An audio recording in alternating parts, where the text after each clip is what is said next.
how soon before the prayer you can make that intention, and do we have to make verbal intention or just the intention in mind is sufficient?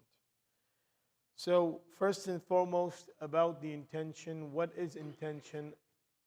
Iradatul qalb. It is something that develops from your heart. You want to do something, or you are intending to do something.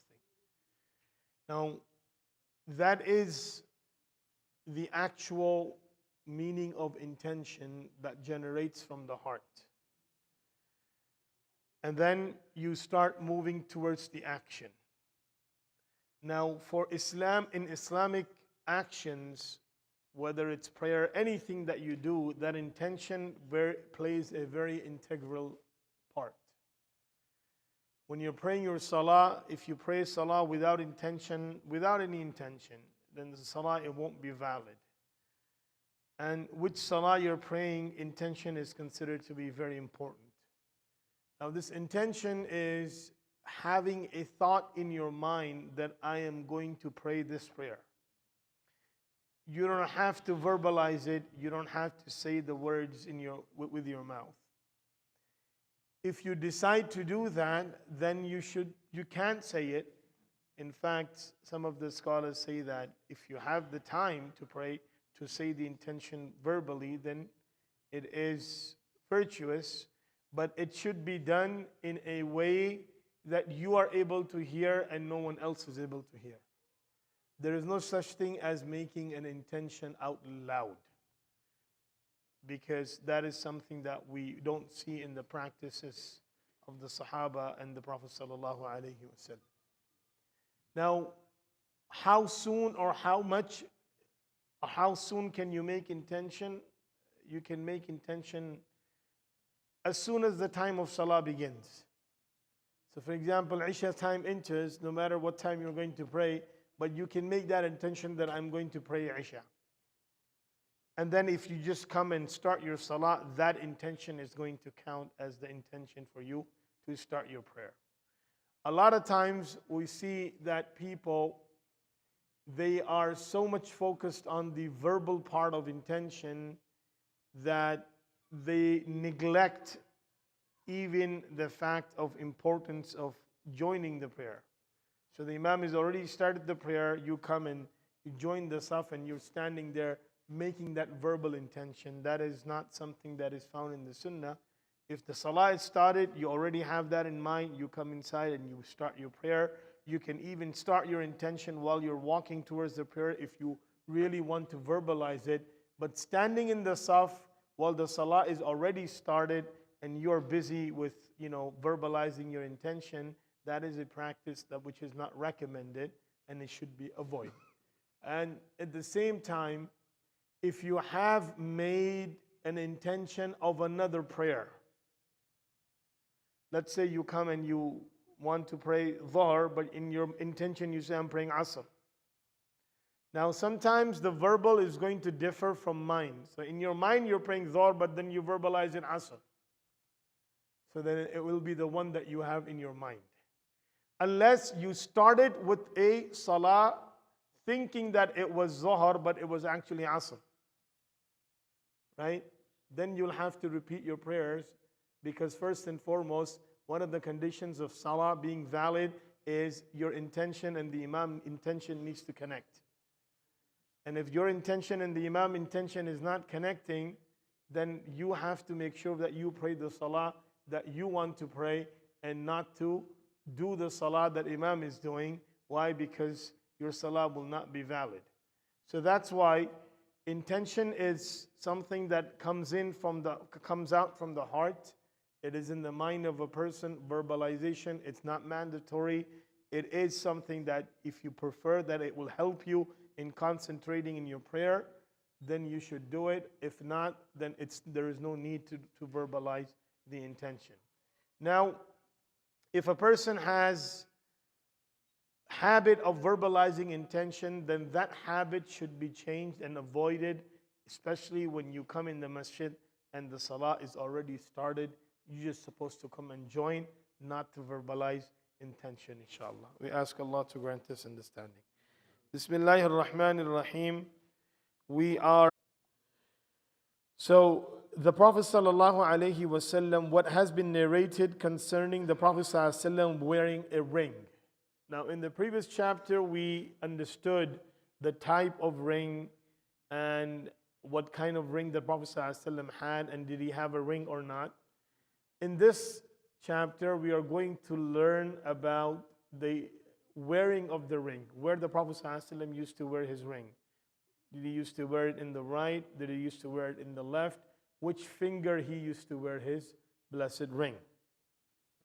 Now, there are two types of narrations and difference of opinion amongst the scholars based on those narrations, that did the Prophet ﷺ wore his ring in the right finger or the left hand finger. So now, you have some narrations say that he wore it on the right, as we will read here. And then you have some narrations that say that he wore it on the left. Now, how do you connect the two? There has been a discussion amongst the scholars. The first conclusion that the scholars have gone up to is the permissibility of both. You can wear it to the right and you can wear it to the left. If your ring has some type of writing, for example, has the name of Allah or the name of something, so it has some type of writing, then it's preferably to wear it on the right over the left. And if it doesn't have any writing, if it's just a simple ring without any type of writing, then it's preferably to wear it on the left versus the right. And the scholars have given explanation of both. The other conclusion that the scholars have said, that based on a hadith that we know about the Prophet ﷺ's ring, the wearing on the right was the earlier practice of the Prophet ﷺ, and then wearing it on the left became the later practice of the Prophet ﷺ. Imam at-Tirmidhi rahimahullah has given preference to wearing it on the right over left, and Imam Abu Dawood as-Sajistani, the author of Sunan, the compiler of Sunan Abi Dawood, he has given preference of wearing it on the left versus the right. Same as Imam al-Bayhaqi rahimahullah has in fact gathered all the narrations that are there about the right and the left wearing of the Prophet sallallahu alaihi wasallam. And then in the same way, you have the opinions of the companions of the Prophet sallallahu alaihi wasallam, either to be wear on the right or the left. So the conclusion of wearing it on the right or left is both are permissible. If you have a writing that has names of Allah Azza wa Jal, then preferably wearing it on the right over left, because the respect that you should be giving to the name of Allah. If it's a simple ring without any writing, then wear it on the left versus the right, or both are equally to be worn upon. باب ما جاء أن النبي صلى الله عليه وسلم كان يتخطم في يمينه يتخطم في يمينه, narrated that the Prophet ﷺ wore it in his right hand. وبه قال حدثنا محمد بن سهل بن عسكر البغدادي وعبد الله بن عبد الرحمن قال حدثنا يحيى بن حسان قال حدثنا سليمان بن بلال عن شريك بن عبد الله بن أبي نمر عن إبراهيم بن عبد الله بن حنين عن أبيه عن علي بن أبي طالب رضي الله عنه أن النبي صلى الله عليه وسلم كان يلبس خاتمه في يمينه. وبه قال حدثنا محمد بن يحيى قال حدثنا أحمد بن صالح قال حدثنا عبد الله بن وهب عن سليمان بن بلال عن شريك بن عبد الله بن أبي نمر نحوه. This hadith has been narrated by two different chain of narrations, and that's why it's counted as two different narrations. Also, although the matan of the hadith is exactly the same. In fact, the one with Sharik ibn Abdullah ibn Abi Namr, Nahwahu, it is mentioned by Imam at-Tirmidhi, but in the same sanad, you have another narration, كان يلبس خاتمه في يساره. So that hadith has both of the explanation with the same chain of authority. The first hadith is narrated by Ali ibn Abi Talib radiyallahu anhu, who reported the Messenger of Allah sallallahu alayhi wasallam wore his ring on his blessed right hand. The next hadith is also narrated in the same manner by Sharik ibn Abdullah Abi Namir, and Sharik ibn Abdullah ibn Abi Namir also narrates that kana yalbasu fi yasarihi, as also Imam Muslim rahimahullah has a narration of Anas bin Malik radiyallahu anhu, kana yalbasu fi yasarihi. So these are the narrations in regards to. The next hadith is also talking about the right. حدثنا أحمد بن منيع قال حدثنا يزيد بن هارون عن حماد بن سلمة قال رأيت ابن أبي رافع يتختم في يمينه فسألته عن ذلك فقال رأيت عبد الله بن جعفر يتختم في يمينه وقال عبد الله بن جعفر رضي الله عنه كان رسول الله صلى الله عليه وسلم يتختم في يمينه. Abdullah ibn Ja'far was a very young child. In the 7th year of Hijrah, he was only 6 years old. So at the time of the demise of Nabi sallallahu alaihi wasallam, he was barely 9. Abdullah bin Ja'far is the son of Ja'far al-Tayyar, Ja'far ibn Abi Talib radiyallahu anhu, who passed away in the Battle of Mu'tah. In the Battle of Mu'tah. So 7 years old, the 7th year of Hijrah, they came to Madinatul Munawwara. Abdullah was the first child who was born in Abyssinia to Asma bint Umays and Ja'far bin Abi Talib radiyallahu anhuma.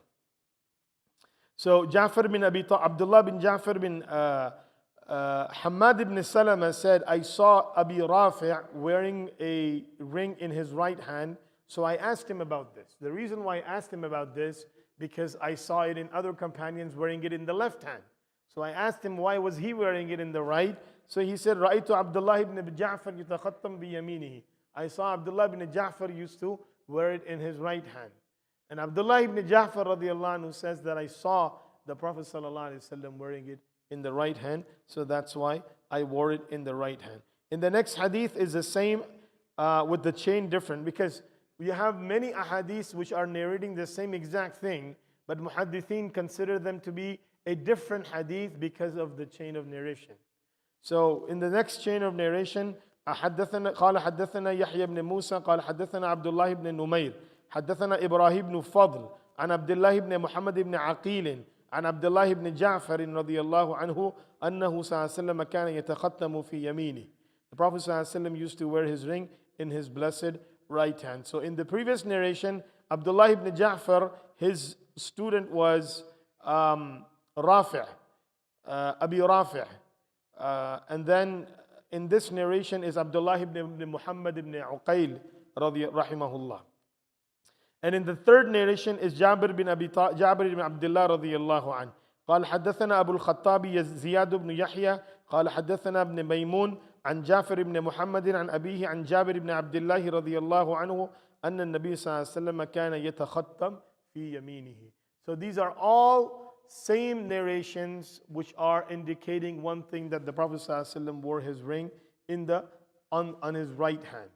Now, inshallah, we will move on to the next sets of narration in the next session about the Prophet ﷺ wearing it in his left hand. Inshallah, as I said, both are something that is proven through the hadith of the Prophet ﷺ. We ask Allah subhanahu wa ta'ala to grant us the understanding and the ability to practice. Ameen ya Rabbal Alameen. سبحان الله وبحمده سبحانك اللهم وبحمدك ونشهد أن لا إله إلا أنت نستغفرك ونتوب إليك. جزاك الله خير. Yes, brother.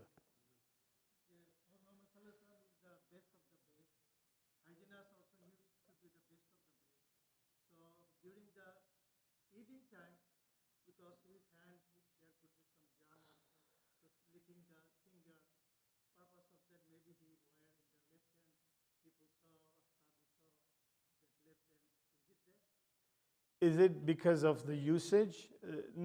Well, it was not during the time of, yeah. It was never the time of during the usage, because all narrations, they don't describe what the Prophet was doing. So there is a possibility, yes, he switched it around. But the main reason that the scholars mentioned that the early practice was to wear it in the right hand and the later practice became the left. Now, why did he switch? So the scholars mentioned that one of the reasons that he switched, because to wear it in the right hand, it's a sign of decoration. It's a sign of zina, right? You're wearing it as a jewelry. Whereas when you wear it in the left, it's not giving that resemblance as a jewelry. It is rather you're wearing it for a purpose. So that's why the switch had happened from the